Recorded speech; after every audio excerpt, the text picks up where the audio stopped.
Bienvenue à toi sur notre chaîne YouTube. Si tu es ici pour la première fois, abonne-toi, active la cloche de notification pour ne pas rater nos prochaines vidéos. Ici, on te parlera de trading, on te parlera de forex.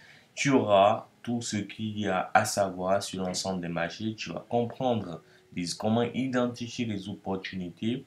Avec notre stratégie Pricing Space, tu vas apprendre à profiter pleinement des marchés financiers. Donc, suis la vidéo jusqu'à la fin si tu veux découvrir réellement les belles opportunités que le marché pourrait nous offrir pour le compte de ce mois.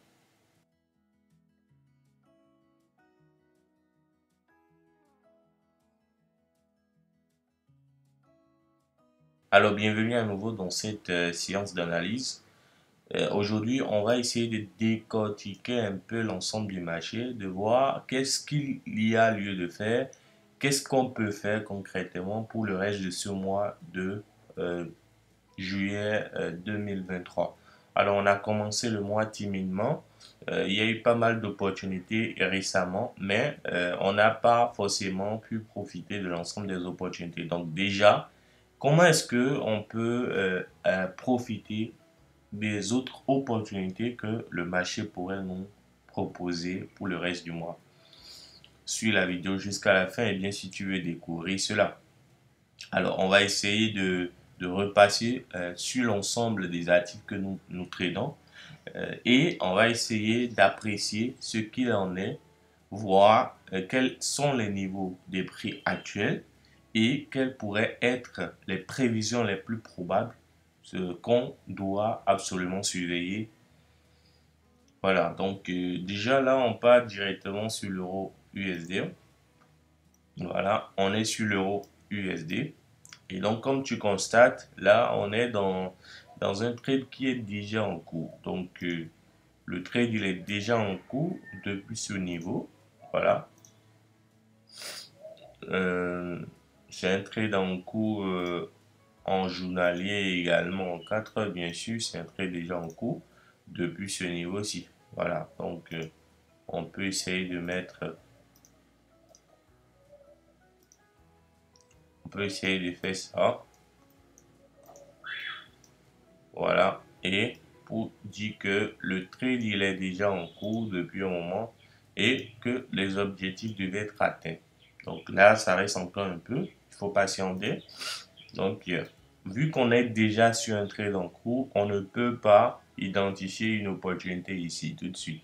On est déjà sur un trade en cours avec pas mal de profits qui ont déjà été encaissés. Donc, ça fait pas mal de mouvements. Ça fait un bon moment déjà que l'euro USD a pris une certaine hausse. Donc, ça, c'est assez intéressant.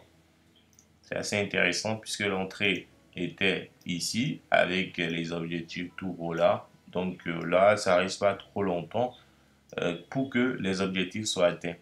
Ceux qui ont pris ces opportunités ont probablement déjà encaissé pas mal de profits sur le coup. Donc nous, on va essayer de patienter. Il n'y a rien à faire pour le moment par rapport à l'euro USD. Alors le GBP USD. Le GBP USD également a eu un beau signal d'achat récemment. Donc ce matin là, on est avec les chiffres de l'IPC, donc de l'indice des prix à la consommation annuelle. Et là, on était sous une résistance, une zone dans une résistance hebdomadaire. C'était une très grosse résistance. Ça a bien réagi, ça a reflé le prix à la baisse et justement, on a eu ça. Donc, ça, c'est assez intéressant puisque ceux qui étaient sur ce trade, par exemple, ceux qui avaient pris l'entrée d'achat ici avec les objectifs là, ont pu probablement profiter déjà du trade. Voilà, et l'objectif a déjà été atteint. Ou bien s'ils sont sortis manuellement, alors ils sont sortis manuellement quelque part ici. Voilà, à la cassure inverse de la Kijou. Donc ça fait pas mal de profit pour ceux qui l'avaient pris. Voilà. Et donc déjà 250 pips environ. Ou si l'objectif était atteint pour eux, ça fait 340 pips. Donc assez intéressant. Pour le moment, donc, on n'a rien comme opportunité. On reste haussier. On reste très haussier si on revient sur le journalier, on voit qu'on reste haussier.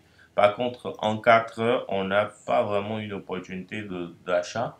Pour le moment, on ne peut pas être sous des résistances hebdomadaires prétendant avoir des opportunités d'achat. Donc, il faut faire très attention, voilà. Il faut patienter pour que le marché puisse nous offrir réellement une seconde opportunité. La prévision, c'est que on pourrait bien passer baissier sur cet actif-là. Pourrait bien passer baissier. Donc, il faut être très prudent. Il ne faut pas aller envisager des opportunités d'achat peut-être dans ces zones-ci. Il faut faire très attention. Nous, on ne pourra rien faire. Donc, on est là. On ne va pas acheter non plus. Il faut patienter pour avoir quelque chose de concret. Bien. L'AUD-USD. Alors, l'AUD-USD nous offre un bon potentiel. Il y a des bons potentiels ici. On pourrait partir à l'achat, voilà, avoir un rebond intéressant et puis repartir chercher plus haut. Parce que le prix, il est libre. Et la lagging span également, elle est libre. Donc, il y a des possibilités d'avoir un rebond ici entre le niveau de libération du prix en journalier et la Kijun, la moyenne mobile exponentielle 200 avec la Tenkan. Donc, on pourrait avoir un rebond. Ici, en 4 heures,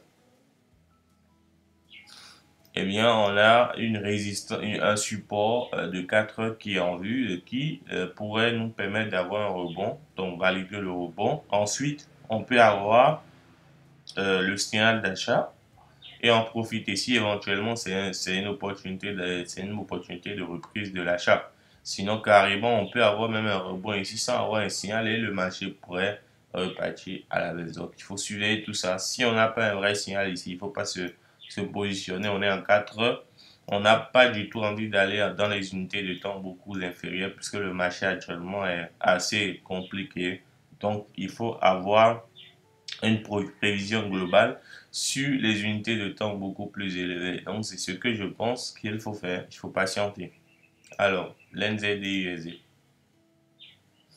NZD-USD, c'est pratiquement la même chose avec le AUD-USD. Voilà. Vous avez un beau rejet. Donc là, on est même en train de venir tester le bord donc de ce Kumo. Donc visiblement on est en train de repasser baissier ici de façon lente mais petit à petit, voilà. Donc par contre en journalier on voit que le prix il est en train de vouloir finaliser un pullback. Maintenant après on ne sait pas si le pullback va s'achever et qu'on aura une reprise haussière, on ne sait pas. Il est évident que là on est toujours haussier et le marché il est sous des zones, il est pratiquement sur des supports là. Donc à tout moment, le prix peut rebondir et ensuite repartir. Voilà, à tout moment, ça peut rebondir, repartir. C'est assez intéressant, il faut suivre tout ça. Dès qu'on a un signal principal d'achat ici, il ne faut pas du tout s'abstenir de prendre l'entrée. Il faut absolument se positionner et profiter de tout ça. Voilà, donc ça fait l'analyse par rapport à toutes les paires de devises de la session 1. Ici, session 2, on ne va pas vraiment rester déçu. Il faut seulement constater que sur l'USD CHF, c'était gros mouvement de baisse et là, on est sur des supports institutionnels. Donc, ces supports institutionnels, là, le prix il est assis sur les supports. En 4 ans, on voit clairement que le trade qui a débuté ici, par exemple, c'est même pas encore achevé manuellement, mais par contre, sur ce support mensuel, on aurait bien pu encaisser déjà les profits. Voilà. Et là, on est en train de patienter une nouvelle opportunité. Mais ça ne viendra pas tout de suite puisqu'on est baissier.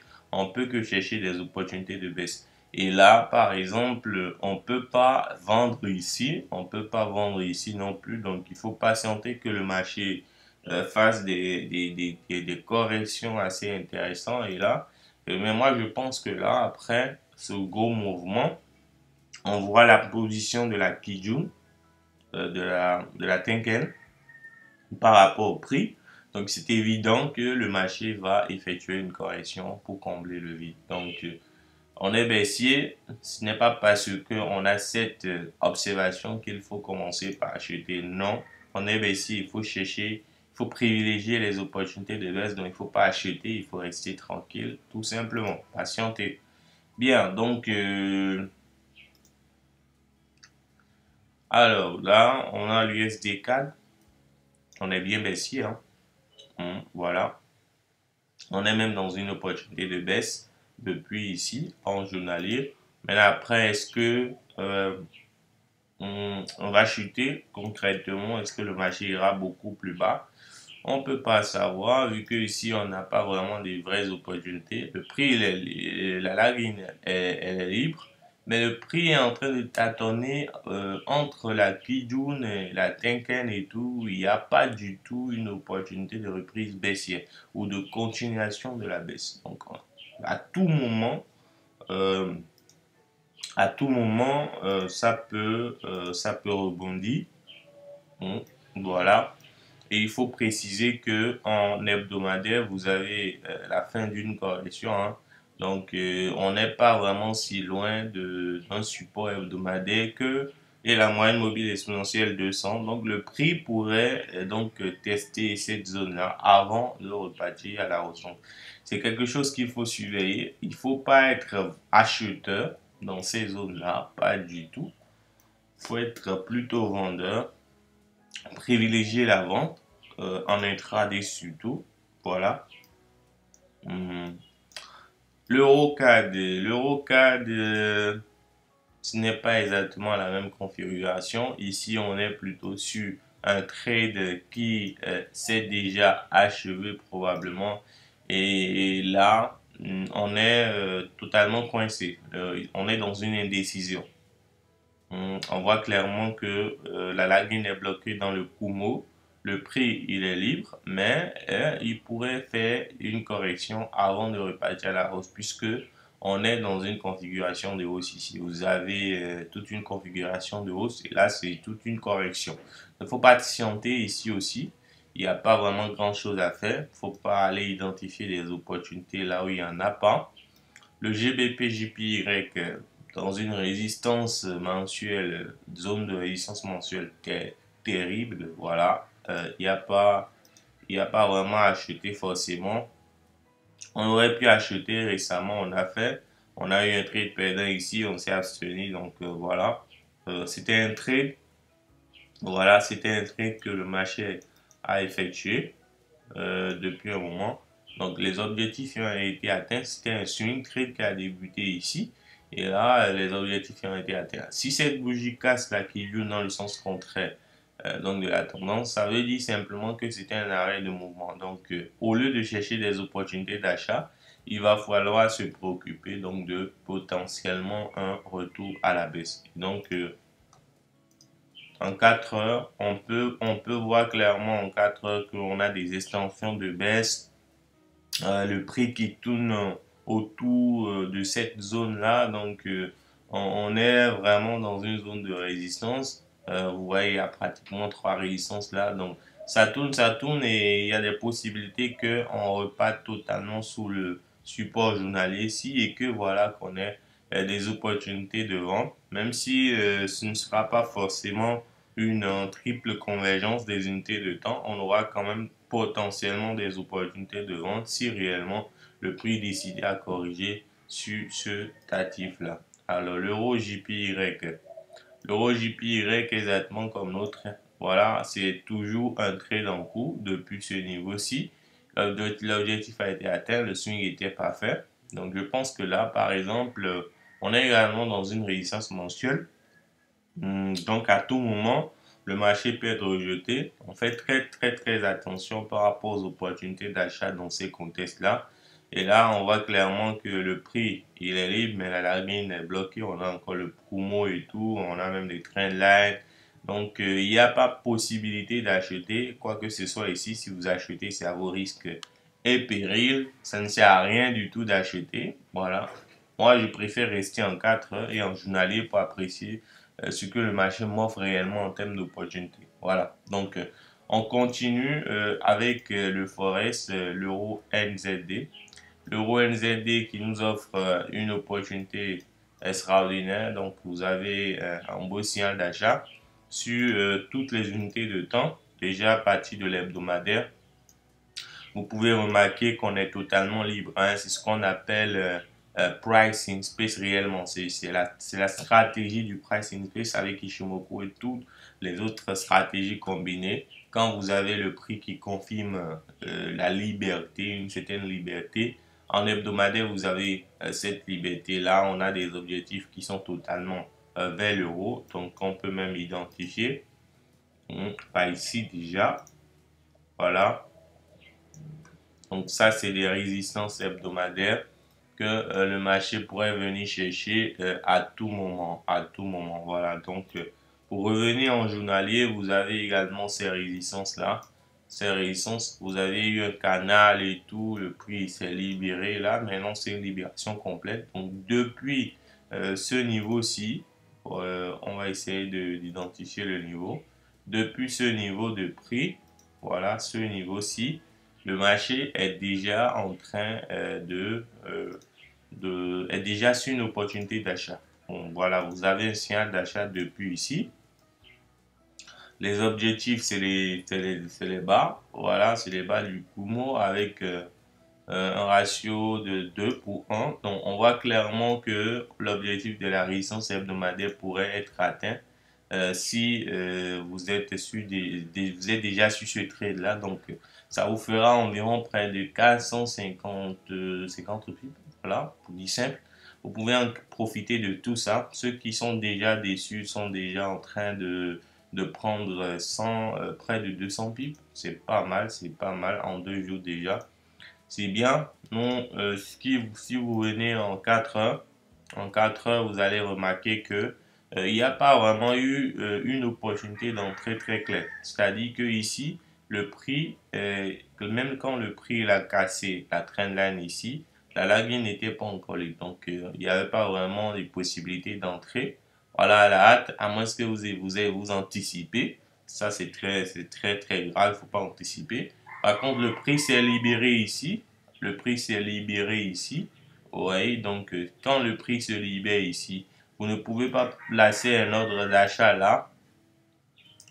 Vous ne pouvez pas placer un ordre d'achat ici avec des stops sous la Kijun qui est totalement en bas là. Ça vous fait quoi? Ça vous fait près de 200 pips en stop. Là, c'est pas du tout intéressant. C'est pas du tout intéressant. C'est pourquoi on l'a pas pris justement parce que c'était pas du tout intéressant. Alors, l'euro AUD. L'euro AUD par contre, c'est plutôt intéressant. Voilà, on a eu la même configuration, mais si maintenant, lui, il s'est libéré. Entre-temps, lui, c'est maintenant, il s'est libéré. Donc, on a la libération, on a des objectifs, on a des résistances là. Donc, il y a possibilité que le marché décoiffe à partir de ce niveau. Voilà, qu'on aille chercher les résistances. Voilà. Donc, près de 300 pips, ça c'est assez intéressant. Du coup, quand vous revenez ici en 4 heures, vous avez les extensions de prix qui nous ont permis d'avoir l'opportunité d'achat aussi ici. On s'est positionné exactement comme la stratégie le veut. Et donc, on a des objectifs de près de 320 pips avec des résistances journalières, des résistances hebdomadaires, toute une zone de résistance qui nous permet d'avoir des objectifs quand même réguliers. Et ça, c'est assez intéressant. Ce trade, on est déjà dessus. Donc, potentiellement, on pourra atteindre les objectifs d'ici là. Ce serait très intéressant. C'est la seule opportunité viable depuis que nous avons. Voilà, et tout. Enfin, on va essayer d'analyser un peu l'or, apprécier réellement ce qu'il y a. Donc ici avec l'or par exemple, on voit clairement qu'on est haussier. Vous êtes très haussier, donc vous avez toute une configuration de hausse, structure de prix très haute, voilà et tout et tout. Par contre là, on a finalisé une correction de fond. Donc tout ce triangle là, c'est une correction qui s'est achevée.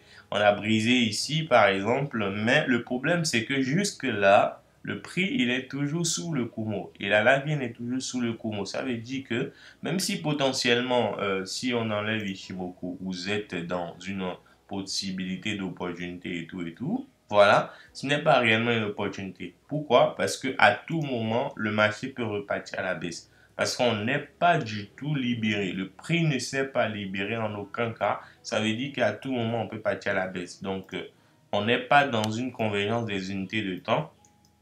Même si le marché a décoiffé depuis l'annonce économique récente là, au niveau des États-Unis par rapport à l'inflation. Donc, même si ça a décollé et que beaucoup de personnes ont acheté, vous voyez, on était sous la moyenne mobile exponentielle 200. Il n'y avait pas vraiment d'opportunité d'achat. Il n'y avait pas vraiment. Donc, il fallait patienter jusqu'à l'heure où je vous parle. Il n'y avait pas vraiment d'opportunité. Il n'y en a pas. Il n'y en a pas de façon claire, précise, il n'y avait pas. Donc, il faut patienter. Il faut patienter que le journalier nous offre une libération du prix. Moi, je pense que le prix viendra casser ici. On va revenir, on va faire une réintégration là, tourner autour de la zone avant de se libérer. Et ça va nous permettre d'avoir vraiment une accumulation de prix assez intéressante et une libération enfin où on va pouvoir se positionner calmement et sûrement. Et là, ça va décoiffer, ça va être des objectifs extraordinaires en termes de profit, de rentabilité, super intéressant. Bien, donc là, on attaque avec les indices américains. On commence avec le Nasdaq, hein. Voilà, on commence avec le Nasdaq. Quand vous venez ici au niveau du Nasdaq, on comprend qu'on est dans une opportunité d'achat qui est en cours déjà. On devrait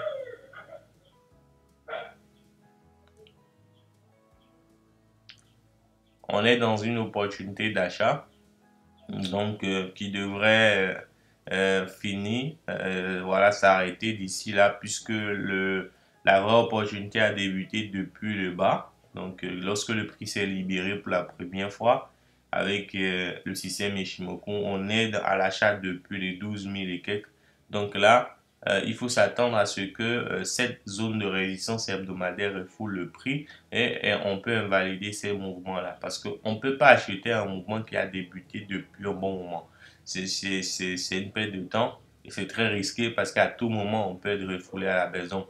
Il faut faire très attention par rapport à tout ça. Super attention quand vous venez en 4 également. Vous n'aviez pas réellement une opportunité. On est totalement libre. C'est un peu comme si le prix flottait.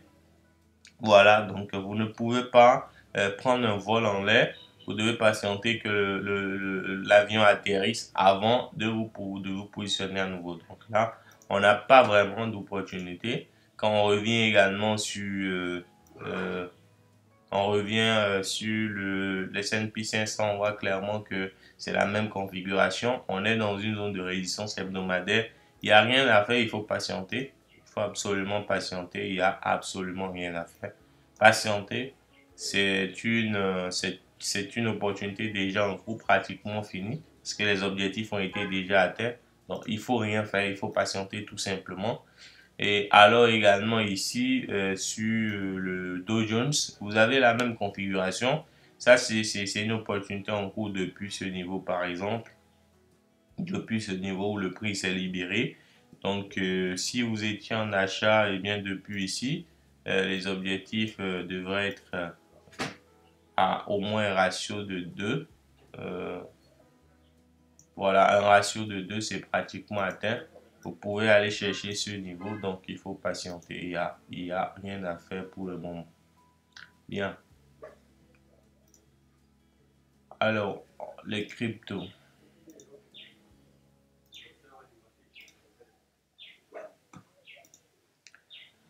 Les cryptos, on va rester en journalier pour apprécier ce qu'il en est. Ici, totalement libre, mais je pense qu'on est dans une correction. Il ne faut pas acheter pour le moment. On voit clairement qu'il faut patienter.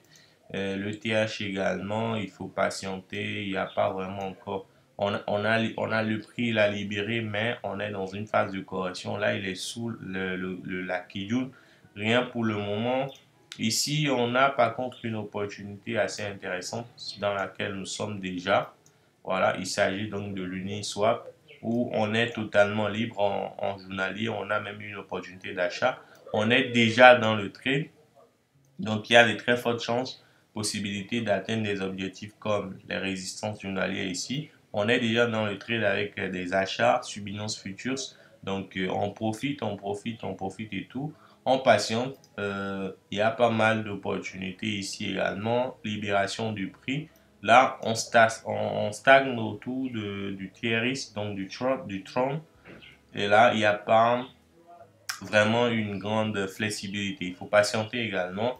C'est pratiquement la même chose avec les autres actifs au niveau des cryptos. Ici, on est totalement libre, donc on s'attend à ce que sur le Solana, que le prix effectue une correction de fond. Donc, c'est vraiment important. Ici, on n'a rien, on est totalement baissé, il n'y a rien. Ici également, il n'y a rien. Vous pouvez essayer de vérifier sur l'ensemble du graphique. La dernière opportunité qu'on avait eue, c'est sur le AAVE. Donc, on avait pris l'achat ici. On a encaissé pas mal de profits là. C'était avec un levier de x20, c'était près de 200-300% de rentabilité. C'est assez intéressant. Et là, on est revenu totalement, fini une correction. Et donc, on peut toujours acheter. Il y a des opportunités de reprise d'achat là. Bien. Ici, totalement libre. On peut rien faire pour le moment à part patienter une vraie correction et se positionner après. Ici, il n'y a rien à faire non plus. Ici, il n'y a rien à faire non plus. Donc, visiblement, il n'y a absolument rien à faire. On revient sur notre,